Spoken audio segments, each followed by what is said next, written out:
Hello students, नमस्कार। आज मैं आपको इस वीडियो में बहुत बड़ी खुशखबरी देने जा रहा हूं और वो खुशखबरी है स्टूडेंट यूपी स्कॉलरशिप से रिलेटेड। बहुत सारे स्टूडेंट का पैसा आना स्टूडेंट स्टार्ट हो गया है, चाहे वो एससी कैटेगरी को, चाहे वो एसटी कैटेगरी को है, या फिर वो ओबीसी कैटेगरी को, या फिर वो जनरल कैटेगरी के हो। मैं और इन्फॉर्मेशन भी स्टूडेंट्स आपको यूपी स्कॉलरशिप से रिलेटेड बताऊंगा, जिसमें कि लेटेस्ट न्यूज भी शामिल होगी। A to Z अपडेट मैं आपको बताऊंगा, सारी कैटेगरीज के बारे में फुल एक्सप्लेनेशन दूंगा कि जिन जिन स्टूडेंट का फॉर्म रिजेक्ट हुआ है उनका क्या कारण था, और किसी किसी स्टूडेंट के स्टेटस में लिखकर आ रहा है कि मार्क्स मिसमैच, मतलब ओवरऑल सब कुछ मैं आपको इस वीडियो में बता दूंगा। मेरी सिर्फ आपसे एक छोटी सी रिक्वेस्ट है, और वो रिक्वेस्ट है कि प्लीज आप मेरे वीडियो को लास्ट तक देखा करें, तभी स्टूडेंट्स आपको पूरा क्लियर होगा, तभी आपके पूरे कंसेप्ट क्लियर होंगे। अदरवाइज आप मेरे वीडियो को 1 से 2 मिनट में देख लेंगे तो आप क्वेश्चन कुछ भी समझ में नहीं आएगा। तो निवेदन करता हूं स्टूडेंट मैं आपसे, आप प्लीज हमारे वीडियो को लास्ट तक देखेंगे, तभी आपको स्टूडेंट बहुत अच्छे से समझ में आएगा। तो स्टूडेंट जैसा कि मैंने आपको अपने प्रीवियस वीडियो में भी बताया था कि आज से स्टूडेंट सभी लोग मतलब अब लगातार स्टूडेंट सभी का पैसा आ रहा है। मैंने स्टूडेंट करीब 50 से 55 स्टूडेंट से बात करी है, जिसमें कि स्टूडेंट करीब 22-21 लोग ऐसे मुझे बता रहे थे कि उनकी सेकंड इंस्टॉल भी अभी आई है, लगभग 5:19 के आसपास। कोई बोल रहा था 5 बजे के आसपास स्कॉलरशिप आई है हमारी। और ओबीसी के कैंडिडेट्स भी ये कह रहे थे कि सर हमारा पेमेंट आ चुका है, तो दूसरी किस्त कब आएगी। तो अब स्टूडेंट हम आपको ये बता रहे हैं जैसे कि अगर आपकी किस्त पहली आज आई है तो दूसरी किस्त को आने में लगभग हफ्ता भर से 10 दिन लगता है। तो ये स्टूडेंट्स आप बिल्कुल धैर्य बनाए रखेंगे, और जो भी स्टूडेंट को चाहे जनरल कैटेगरी से क्यों ना हो, अगर अभी तक उनकी स्कॉलरशिप नहीं आई है तो आप स्टूडेंट प्लीज वेट करिए। अब हम स्टूडेंट्स आपको बताते हैं जैसे कि आपने स्कॉलरशिप फॉर्म भरा था, तो हम लोग जो स्टूडेंट फॉर्म भरते हैं अपनी तरफ से हम लोग कोई भी गलती नहीं करते हैं, ठीक है। हम लोग अपने बिल्कुल पूरा अपना 100% देते हैं, बिल्कुल अपने अच्छे से अपने सारे डॉक्यूमेंट्स को लगाते हैं, चाहे वो हाई स्कूल की मार्कशीट हो, चाहे इंटर की मार्कशीट हो, चाहे आधार कार्ड हो, चाहे इनकम सर्टिफिकेट, चाहे सब कुछ हमारा स्टूडेंट, उसमें कुछ भी गलत नहीं होता है। हम लोग की स्कॉलरशिप स्टूडेंट ना आने का सबसे मेन रीजन होता है स्टूडेंट कॉलेज। लगभग स्टूडेंट मान के चलिए आपकी 80 से 85% में ऐसा देखा गया है कि देखिए आप अपनी तरफ से कुछ और डेटा फॉरवर्ड करते हैं, कॉलेज वाले अपनी दृष्टि से कुछ और डेटा फॉरवर्ड करते हैं। जैसे कि मान लीजिए फॉर एग्जांपल के थ्रू बता रहे हैं, जैसे कि हम कोई भी प्रोफेशनल कोर्स उठा ले रहे हैं, मान लीजिए उसकी फीस 40,000 है, तो आप तो उसमें अपनी 40,000 तो लगाएंगे, और आपको स्टूडेंट पता है सबसे पहला स्टेप होता है कि कॉलेज के थ्रू वेरीफाई कराना।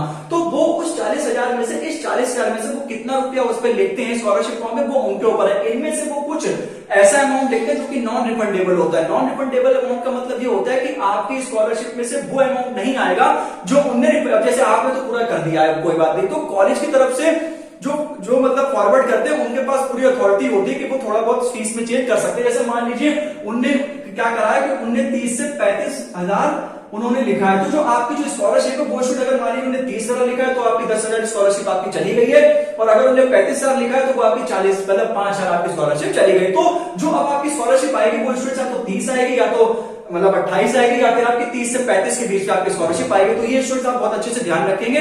अदरवाइज जो स्टूडेंट मैंने ज्यादातर देखा है, मतलब अक्सर ही मैंने मतलब 95-96% ऐसा मैंने देखा गया है कि जो सीबीएसई बोर्ड के स्टूडेंट होते हैं उनमें स्टूडेंट थोड़ा ज्यादा मुझे देखने को मिलता है कि जो अदर स्टेटस होते हैं, मतलब उनकी मार्कशीट पूरी सही है भाई, 10th की मार्कशीट भाई तुम लोग की गलत थोड़ी ना है। जो तुम्हारे पापा का नाम आधार कार्ड पे लिखा है वो तुम्हारे माता पिता का नाम उसमें लिखा हुआ मार्कशीट में, तो उसमें तुम्हारी कोई गलती नहीं है। और उसके बाद भी स्टूडेंट देखने को मिलता है कमेंट में, ऐसे स्टूडेंट जरूर बताएं कि आपका सब कुछ सही है लेकिन आपके तब भी नाम आता है आपका सस्पेक्टेड लिस्ट में। मैं बिल्कुल आज आपको बिल्कुल प्रैक्टिकल बताऊं, असल में ऐसा कुछ होता, बिल्कुल ऐसा ही होता है। तो आपका नाम स्टूडेंट सस्पेक्टेड लिस्ट में आता है, वो मुझे अपने सर, मैंने बीएससी करी थी, बीएससी फर्स्ट ईयर में स्टूडेंट जब मैंने था तो सेकंड ईयर में, तो वहां पे भी मतलब बिल्कुल मेरा सब कुछ सही था। फर्स्ट ईयर मार्कशीट मैंने लगा दी थी, आधार कार्ड मतलब मेरा सब कुछ सही था, तब भी हमारा नाम सस्पेक्टेड लिस्ट में आया था। तो उसमें क्या होता है, आप एक बार फिर से उसकी फॉर्म भरें, स्कॉलरशिप का फॉर्म लगा दे, और जो किस्त जो किस्त में आपको जो मिलता है डॉक्यूमेंट वो आप लगा दे, तो वो भी मैंने लगाया था। तो तब स्टूडेंट, और ऐसे कई स्टूडेंट देखने को मिलता है किसी को तो पता नहीं लग पाता कि हमारा सस्पेक्टेड लिस्ट में है कि नहीं है। कॉलेज वाले भी स्टूडेंट मैंने देखा है कि कॉलेज वाले बहुत ज्यादा लापरवाही करते हैं, उनके ऊपर भी स्टूडेंट ये रहता है, वो खुद नहीं चाहते बच्चों की स्कॉलरशिप आती है। प्लीज स्टूडेंट्स आप कमेंट करके जरूर बताएं। बिल्कुल आज मैं आपको बिल्कुल प्रैक्टिकल चीजें बता रहा हूं जो कि स्टूडेंट असल में होती है, बिल्कुल अफवाहों में आप ना फंसे। ये स्टूडेंट कॉलेज वालों 80-85% होता है कि आपकी स्कॉलरशिप ना आने के कारण उनका ये भी होता है कि आप अपनी तरफ से कुछ और डेटा भेजते हैं, वो अपनी तरफ से कुछ और डेटा बनाते हैं, मतलब मिलाते हैं, या फिर जो निकल के सामने आता है। खासतौर से उनके लिए जिनका रिजेक्ट हो जाता है, तो इसका मतलब जो आपको मैं बता रहा हूं, मतलब रिजेक्शन का मतलब स्टूडेंट सीधा ये है कि आपने कौन सा डाटा, मतलब आपने साइबर कैफे पे या फिर आपने जो मोबाइल पे जो भरा है, और कौन सा डाटा स्कूल वालों ने फॉरवर्ड किया है।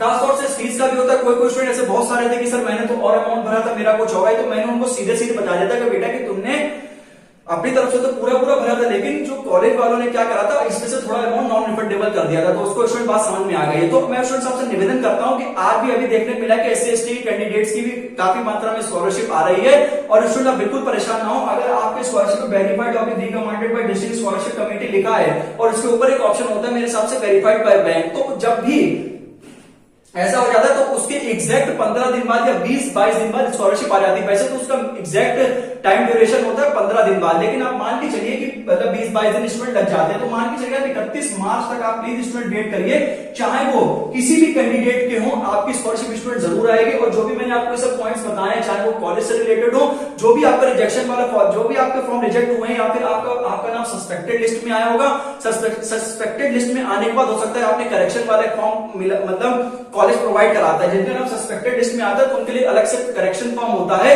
वो कॉलेज की तरफ से दिया जाता है। तो उसको आप भर के एक एप्लीकेशन लगा के, और जो आपका 2 पेजेस का जो आपकी स्कॉलरशिप का प्रिंट होता है वो आप, और जो आपकी जो किस्त की जो आपने कॉलेज में जो किस्त दी होती है उसकी आपको पर्ची मिलती होगी, रिसिप्ट, तो उसकी आपको फोटोकॉपी करा के आपको देनी पड़ती है। ऐसे काफी स्टूडेंट्स ने नहीं कराता, तभी हो सकता है कि उनकी स्कॉलरशिप नहीं आई थी, तो उसके बाद का प्रोसेस रुक जाता है। और अगर स्टूडेंट्स आपने सस्पेक्टेड लिस्ट का पूरा फॉर्म भर के आपने अलग से लगाया हुआ है, क्योंकि मेरा भी स्टूडेंट्स आया था, तो मैं आपसे झूठ नहीं बोलूंगा, सिर्फ BSc सेकंड ईयर की बात है, ये सस्पेक्टेड लिस्ट में आया था, तो मैंने भी यही सब काम स्टूडेंट्स किया था। तो आप स्टूडेंट प्लीज परेशान ना हो, बहुत ज्यादा मात्रा में आज भी स्कॉलरशिप आ रही है, और रात में 11-11, 12-12, 1-1 बजे तक स्कॉलरशिप आप सभी लोगों की आएगी। मैं आपसे निवेदन करता हूं स्टूडेंट कि प्लीज आप अगर हमारी वीडियो को लास्ट तक देखेंगे तभी आप स्टूडेंट आप सीख पाएंगे।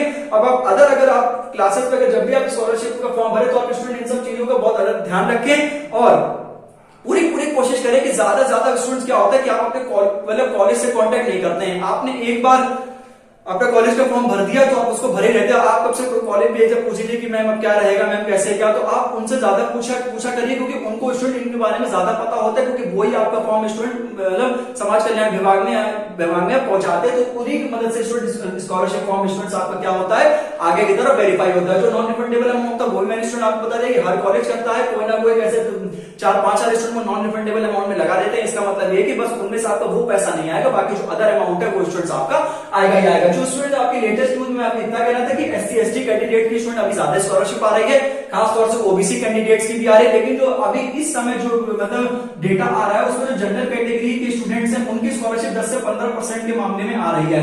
तो स्टूडेंट मैं आपसे निवेदन करता हूं कि जो जनरल कैंडिडेट के स्टूडेंट, प्लीज स्टूडेंट्स आप मैं आपसे निवेदन करता हूं, एक बात मान लीजिए, आप थोड़ा स्टूडेंट वेट करिए, तभी स्टूडेंट्स आप थोड़ा सा देखिए, सबर का फल स्टूडेंट हमेशा मीठा होता है, यहाँ पर स्टूडेंट सबर का फल आपकी स्कॉलरशिप है। तो प्लीज स्टूडेंट आप थोड़ा सा धैर्य बनाए रखिए। और जिन स्टूडेंट्स ने मेरी वीडियो में कमेंट करा था, मैंने सारे स्टूडेंट्स के लगभग 100% ही मैंने सभी स्टूडेंट को रिप्लाई दिया। मैंने स्टूडेंट सब बहुत विनम्र तरीके से आपको रिप्लाई दिया। प्लीज स्टूडेंट आप बहुत ध्यान से इन चीजों को समझिए, मैंने बहुत प्यार से उनको समझाने की कोशिश करी है। आप प्लीज स्टूडेंट थोड़ा सा धैर्य बनाए रखिए, आपकी स्कॉलरशिप स्टूडेंट 31 मार्च तक जरूर आ जाएगी। थोड़ा सा स्टूडेंट प्लीज वेट करिए, और अगर वीडियो को लास्ट तक देखेंगे तो स्टूडेंट आपको समझ में आएगा।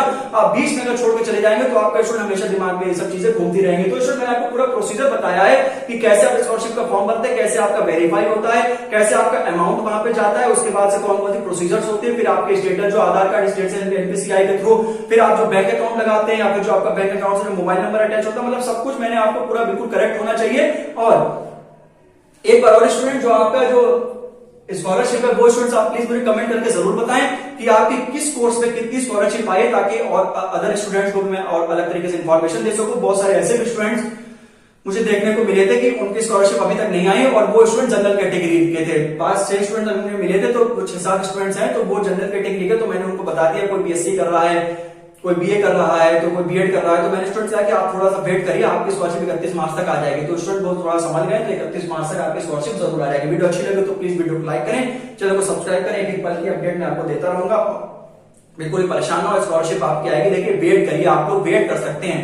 अगर आप थोड़ा हड़बड़ाएंगे तो स्टूडेंट आपके लिए अच्छा नहीं है, ठीक है। तो आप बिल्कुल मतलब शांत माइंड रहिए, आपकी स्कॉलरशिप स्टूडेंट जरूर आएगी। तो मिलते हैं नेक्स्ट वीडियो में। नमस्ते, take care, God bless all, tata, bye bye.